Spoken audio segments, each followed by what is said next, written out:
Hello friends, welcome to ரின் சமையல். இன்றைக்கி நம்ம ரின் சமையல் சேனலில் ராகி அல்வா எப்படி செய்யலான்றதை பார்க்கலாம். ஹெல்த்தியான ஈவினிங் ஸ்நாக் ரெசிபி. கோதுமை மாவில் அல்வா செய்கிறது மாதிரியே இந்த ராகியில் அல்வா செய்கிறப்ப எல்லாருமே விரும்பி சாப்பிடுவாங்க. ஈஸியான ஸ்நாக் ரெசிபி.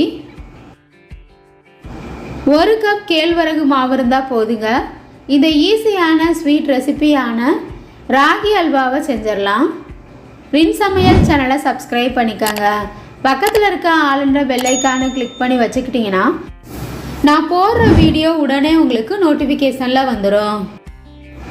கேழ்வரகு அல்வா செய்கிறதுக்காக மிக்சிங் பவுலில் 1 கப்பளவு ராகி மாவு எடுத்திருக்கேன். அதே கப்பில் 2 கப்பளவு தண்ணி சேர்த்துக்கணும். எந்த கப்பில் மாவுலேருந்து எடுக்கிறோமோ அதே கப்பில் தண்ணி சேர்த்தோம்னா அல்வா நமக்கு சரியாக வரும். கட்டிகள் இல்லாமல் கரைச்சிடணும்.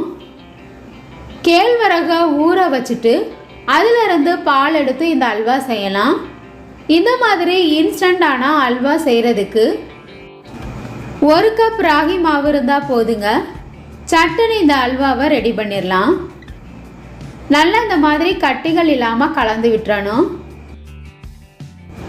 மாவை நல்லா கரைச்சதுக்கு அப்புறமா மூடி போட்டு 1/2 மணி நேரம் அப்படியே வச்சிடணும். இந்த மாதிரி செய்யும்போது மாவு நல்லா ஊறிடும். அல்வா ஊற்றுறதுக்காக ஒரு கிண்ணம் அல்லது ட்ரேயில் இந்த மாதிரி நெய் தடவி வச்சிட்டோம்னா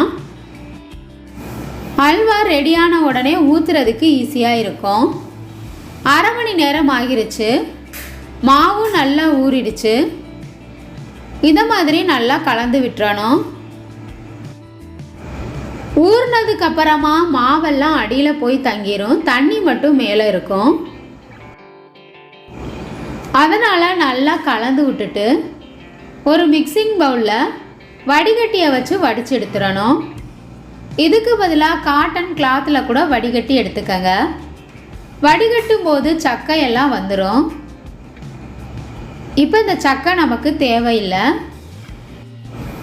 இதே போல் கரைச்சி வச்சுருக்க எல்லா மாவையும் வடிகட்டியில் வடித்து எடுத்துக்கணும். இந்த மாதிரி நல்லா வடித்ததுக்கப்புறமா எந்த கப்பில் மாவளந்து எடுத்தோமோ அதே கப்பில் 1 கப்பளவு வெல்லம் சேர்த்துக்கணும். கடாயில் சேர்த்துட்டு 1/4 கப்பளவு தண்ணி சேர்த்துக்கங்க. வெல்லம் கரையிற வரைக்கும் சூடுபடுத்திக்கணும். பாகுபதம் பார்க்க தேவையில்லை. வெல்லத்தில் கல்மண் தூசி இருக்கும். அதை வடிக்கிறதுக்காக தான் இந்த மாதிரி சூடுபடுத்துகிறோம். வடித்ததுக்கு அப்புறமா வடித்த வெள்ளை தண்ணியை கடாயில் சேர்த்துட்டு வாசனைக்காக 2 ஏலக்காய் சேர்த்துக்கணும். நல்லா இந்த மாதிரி கலந்து விட்டுறணும். ஒரு பிஞ்சளவு உப்பு சேர்த்துக்கங்க. 1/2 ஸ்பூன் அளவு நெய் சேர்த்துக்கணும். எல்லாத்தையும் நல்லா இந்த மாதிரி கலந்து விட்டுறணும். வெல்லம் நல்லா நுரைச்சி கொதிகிற வரைக்கும் கொதிக்க வச்சுக்கோங்க. இந்த அல்வாக்கு நெய் அதிகமாக தேவைப்படாது. கொஞ்சமாக தான் நெய் தேவைப்படும். சாப்பிட்றதுக்கு அல்வாவும் நல்லா டேஸ்ட்டாக இருக்கும். கரைச்சி வச்சுருக்க மாவு தண்ணியை இன்னொரு தடவை நல்லா கலந்து விட்டுறணும். மாவெல்லாம் அடியில் போய் அப்படியே தங்கிரும். கலந்துட்டு அதுக்கப்புறமா வெள்ளை தண்ணியில் சேர்த்துக்கணும்.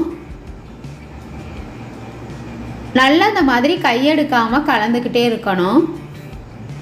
அப்போ தான் நமக்கு அல்வா அடி பிடிக்காமல் வரும். இப்போ லைட்டாக வெந்திருக்கு. இதே போல் கலந்துக்கிட்டே இருந்தோம்னா நல்லா திக்காகிரும். இப்போ லைட்டாக கலர் மாதிரி திக்காக இருக்குது.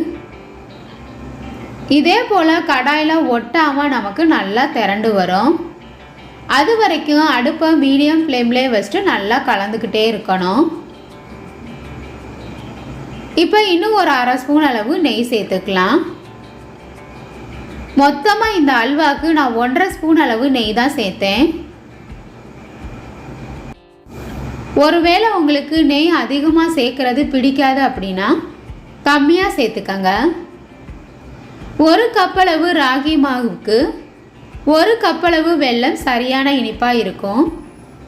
இன்னும் அல்வா நல்லா தித்திப்பாக வேணும்னா 1.25 கப் அளவு வெல்லம் கூட சேர்த்துக்கங்க.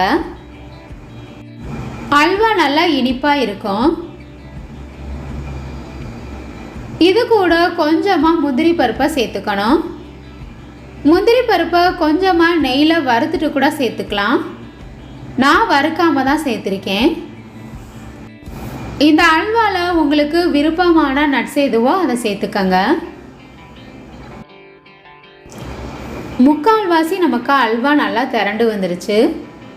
இன்னும் ஒரு 1/2 ஸ்பூன் அளவு நெய் சேர்த்துட்டு நல்லா கலந்து விட்டுறணும். கடாயில் நமக்கு ஒட்டாமல் நல்லா திரண்டு வந்துருச்சு. இதுதான் சரியான பதம். இப்போ நம்ம நெய் தடவுன பிளேட் அல்லது ட்ரேக்கு எடுத்து ஊற்றிடலாம். சாப்பிட்றதுக்கு நல்லா சாஃப்டாக இருக்கும். ஊற்றுனதுக்கு அப்புறமா அல்வாவை நல்லா சமப்படுத்தி விட்டுறணும்.